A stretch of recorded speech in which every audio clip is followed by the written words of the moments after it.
Allah yang Maha Kasih, Allah yang Maha Mulia, kami datang memuji muliakan nama-Mu Tuhan oleh karena kasih karunia-Mu bagi kami. Kami memohon kiranya Engkau mengampuni segala dosa-dosa kami, dan biarlah Roh Kudus Tuhan curahkan dalam hati kami, agar firman Tuhan yang akan kami dengarkan sebentar dapat kami mengerti, membawa kami lebih dekat kepada Tuhan. Memberkati saudara Daniel Tambunan yang akan membagikan firman-Mu. Curahkan Roh Kudus berlipat ganda sehingga dia dapat membagikan firman-Mu sesuai dengan kehendak Tuhan. Memberkati pada kebaktian kami ini dari awal hingga akhirnya, dalam nama Yesus dan berdoa. Amin. On a hill far away stood an old rusted cross, the emblem of suffering and shame. And I loved on cross when the dearest and best for the world of God's sinners was slain. So I cherish the outrageous cross till my world is at last I lay down. I will cling to the outrageous cross and exchange it someday for a crown. To the outrageous cross I will ever be true. His shame and reproach plainly bear. Then He's going someday to my home far away, where His glory forever I say. So I cherish the outrageous cross till my breath is last as I lay down. I will cling to the outrageous cross and exchange it someday for a crown. Terima kasih Ibu-ibu atas pujiannya. Baik, kita berdiri sama-sama dan menyanyikan lagu tema kita. Lama hidupku sia-sia, 2, 3. Lama hidupku sia-sia, ku acuh Tuhan tersalib. Takut tabnya mati bagiku di Kalvari. Berkat dan anugerah yang mulia, keampunan diberi padaku. Bahkan jiwaku bebas sudah di Kalvari. Firman Allah sadarkan aku, hatiku gentar karena dosa, hingga ku kembali padanya di Kalvari. Berkat dan anugerah yang mulia, keampunan diberi padaku. Beban jiwaku bebas sudah di Kalvari. Kita bersatu dalam doa. Sebagaimana kami ada ya Tuhan berkumpul pada saat ini untuk mendengarkan firman Tuhan, biarlah kiranya Roh Kudus hadir di tengah-tengah kami untuk boleh kami mengerti dan lakukan apa yang telah difirmankan pada pagi hari ini. Dalam nama Yesus kami berdoa. Amin. Saya ingin Bapak Ibu sekalian menyambut ucapan saya. Selamat pagi bagi kita semua. Selamat pagi. Terima kasih banyak atas sambutannya. Sepanjang malam saya batuk karena 2 orang anak saya juga batuk. Jadi sebenarnya saya juga merasa tidak enak di dada saya saat ini. Mohon maaf kalau misalkan nanti saya batuk sekali-sekali. Tentunya kita tahu bahwa firman Tuhan yang akan kita pelajari bersama-sama pada pagi hari ini adalah diambil dari kitab Mazmur 149. Sebelumnya saya berterima kasih kepada ibu-ibu tadi yang sudah menyampaikan nyanyian. Dan tentunya sesuai dengan kitab Mazmur, sepanjang hari yang lalu juga kita sudah mendengarkan firman-firman Tuhan yang tidak lain adalah nyanyi-nyanyian yang disampaikan oleh kitab Mazmur. Dan pada hari ini kita diajak oleh Tuhan untuk menyanyikan nyanyian baru. Dan seperti apa nyanyian baru itu? Itulah yang akan kita pelajari bersama-sama saat ini. Sebelumnya saya ingin memohon bantuan daripada kita semua untuk kita boleh bersama-sama membaca ayat ini. Mungkin untuk ayat yang ganjil saya akan bacakan, ayat yang genap Bapak Ibu sekalian yang bacakan, dan kemudian pada ayat yang terakhir, yang ke-9 kita akan bacakan bersama-sama. Ayat yang ke-9 ya, kita akan bacakan bersama-sama. Nyanyian kemenangan bagi orang Israel. Haleluya, nyanyikanlah bagi Tuhan nyanyian baru. Pujilah Dia dalam jemaah orang-orang saleh.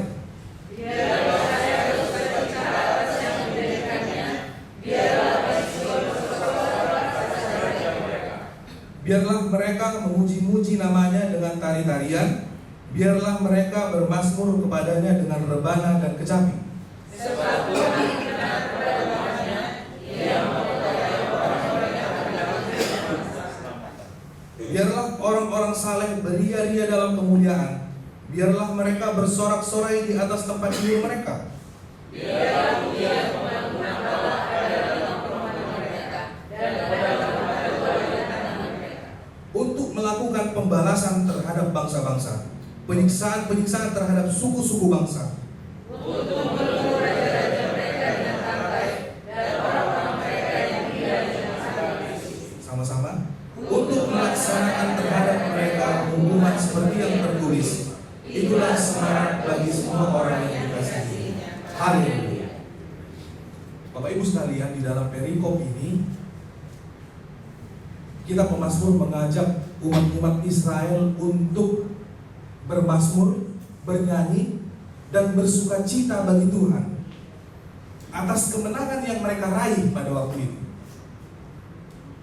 Kalau bisa dibayangkan bahwa suasana yang terjadi sebelumnya adalah sangat begitu mencekam, sangat begitu menakutkan, oleh karena umat-umat Israel melihat bahwa musuh mereka itu jumlah yang sangat besar dan sangat kuat.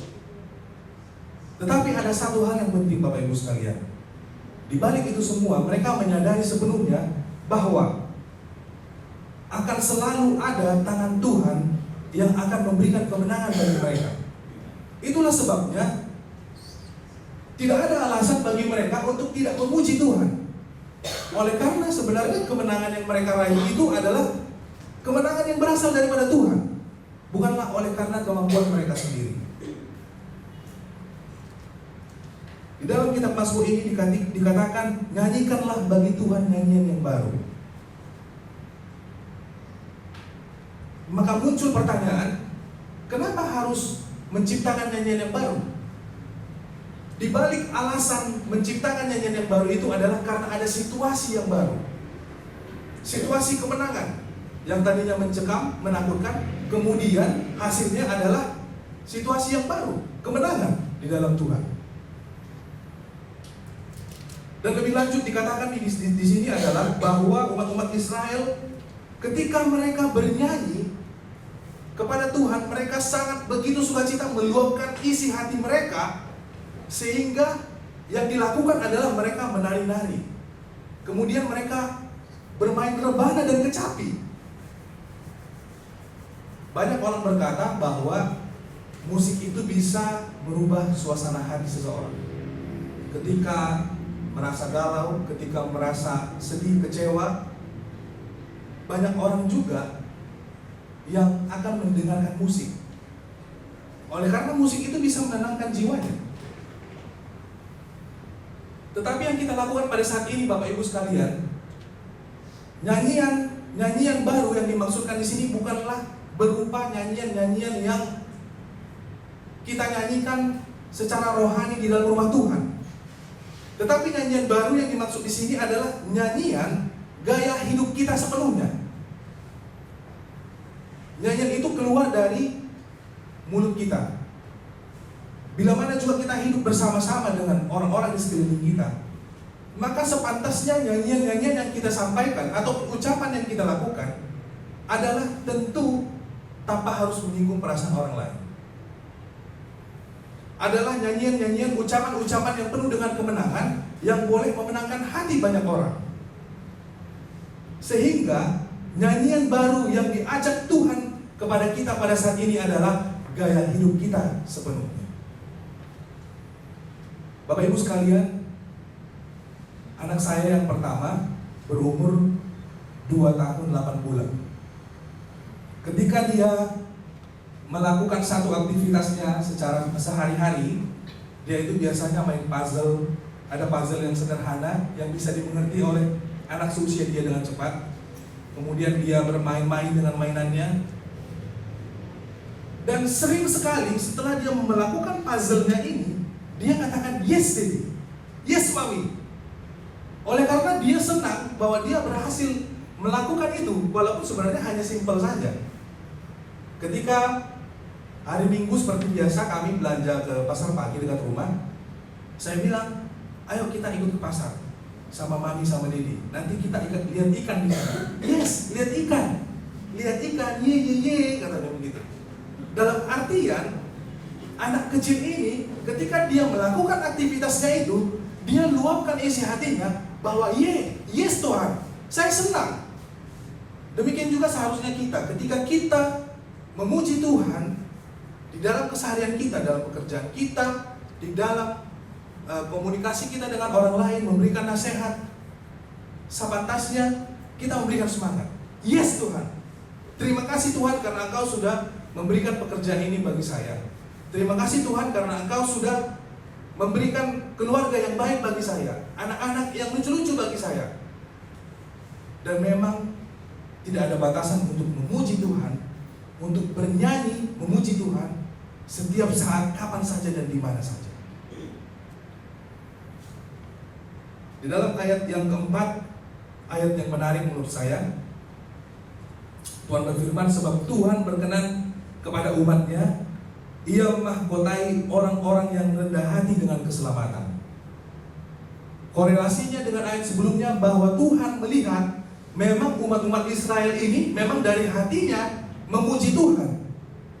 Setiap orang yang dengan tulus ikhlas dari hati yang paling dalam memuji Tuhan, dia adalah orang yang rendah hati. Amin Bapak Ibu sekalian. Saya teringat dengan satu peribahasa yang kerap sekali dikumandangkan oleh bapak saya.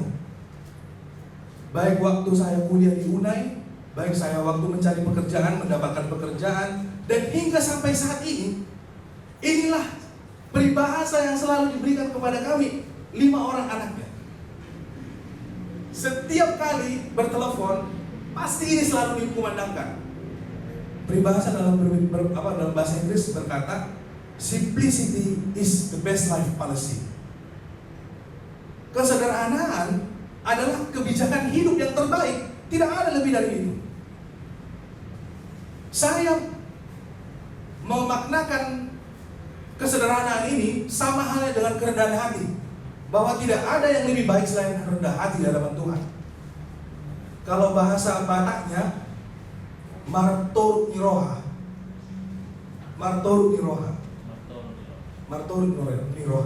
merendahkan diri. Jadi saya tidak heran kenapa orang tua saya ini memberikan nama kepada cucu panggoanannya, anak dari keluarga abang saya yang pertama, adalah namanya Tora, singkatan daripada Martor Niroha. Jadi itu karena itulah yang selalu dikumandangkan ayah saya kepada kami semua, bahwa kita itu harus menjadi orang yang rendah hati. Tidak ada yang bisa kita banggakan di dunia ini apapun. Sebaik apapun yang Anda lakukan dalam hidup ini, kita lakukan dalam hidup ini, tidak ada yang bisa menjanjikan bahwa kita adalah seorang yang selamat. Tapi apapun itu, lakukanlah dengan yang sebaik-baiknya. Baik pekerjaanmu. Orang tua saya berpesan seperti itu. Tetapi ketika saya menimbulkan pertanyaan ini dalam pribadi saya, apakah saya seorang yang rendah hati? Saya teringat dengan beberapa tokoh Alkitab. Bila mana kita berbicara kitab Mazmur, tentu kita ingat tentang Raja Daud. Raja Daud ketika dia mencapai kejayaannya, dia berkata, siapa aku ini Tuhan sehingga engkau membawa aku sejauh ini? Siapa aku Tuhan sehingga engkau membawa aku sampai sejauh ini? Dengan Gideon, ketika Tuhan berfirman supaya dia memimpin peperangan itu, justru dikatakan, siapa saya Tuhan? Saya adalah anak yang paling kecil dari suku yang paling kecil. Ketika Maria didatangi oleh malaikat itu, kemudian dia akan malaikat itu mengatakan bahwa kamu akan mengandung dari Roh Kudus. Bagaimana mungkin Roh Kudus? Bagaimana mungkin saya seorang yang masih perawat akan mengandung? Tetapi bukan pertanyaan yang menghilangkan imannya, tetapi dia mengatakan bahwa kehendak mulai yang jadi Tuhan.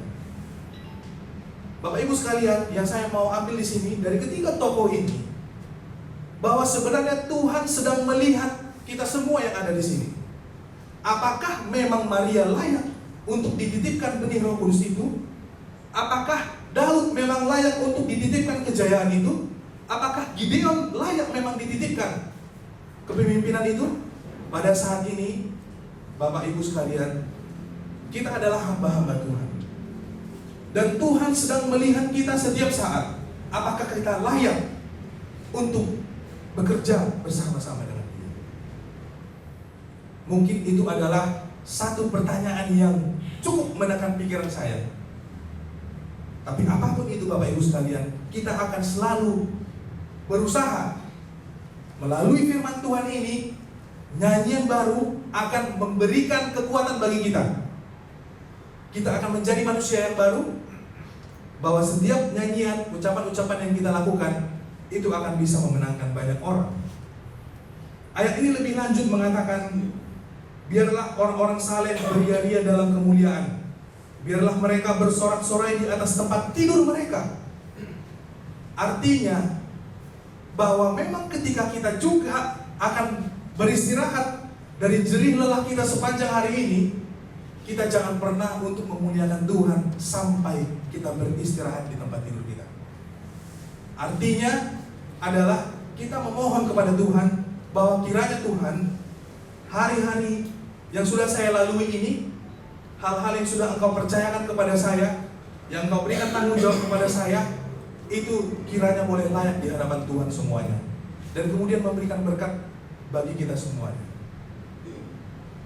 Kemudian dilanjutkan di sini, biarlah pengagungan Allah ada dalam kerongkongan mereka, dan pedang bermata dua di tangan mereka, untuk melakukan pembalasan terhadap bangsa-bangsa, penyiksaan-penyiksaan terhadap suku-suku bangsa, untuk membelenggu raja-raja mereka dengan rantai, dan orang-orang mereka yang mulia dengan tali-tali besi.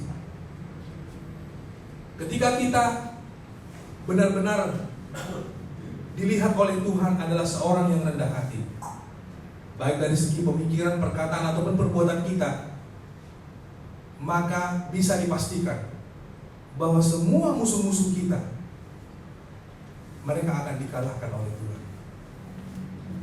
Mungkin hanya ini saja yang bisa saya sampaikan dari perikop Mazmur 149 ini. Kiranya boleh Roh Kudus menyempurnakannya di dalam hati dan pikiran kita, sehingga kita senantiasa memberikan nyanyian-nyanyian yang baru pada Tuhan, pujian-pujian yang baru dari hati kita yang paling dalam, sehingga Tuhan akan menganggap kita sebagai orang-orang yang rendah hati di hadapannya dan layak untuk menerima keselamatan melalui karya penebusan Yesus Kristus di kayu salib.